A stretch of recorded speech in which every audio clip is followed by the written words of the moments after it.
Eskerrik asko etorri zareten guztioi. Etxe honetan hori posible da, azkenean uztartzen dugu zelako bai ikastola txikiek dekien senidekortasun, hurbiltasun eta gozotasune, eta beste alde batetik ikastola handiek dekien abantaila eta prestakuntza.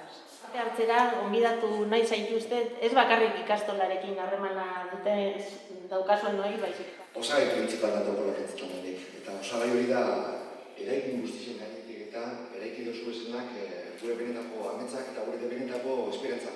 Gu persoak ikasten duzan, perso zarrak, arberi eskerrak batez duen. Bai, gogoan dekot, nire goratzen az, bezietan egoten gila klasetik urtetzeko, patiora urten eta partidua jokatzeko, futbolera jokatzeko eta horrek izan ziren protagonistak, Andereñoak, bai.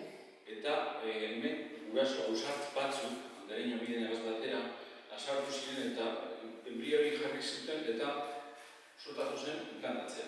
Baloren zentro bat eta hortaz aparte Euskararen sustapen zentro bat, Euskal Kulturaren sustapen zentro bat. Gurasoek ikastolarekiko egin duten lana, eta orduan orain gaur eguneko gurasoei tokatzen zaigu lan hori jarraitzea. Bete ginen futbolean eta patioan, eta klaro.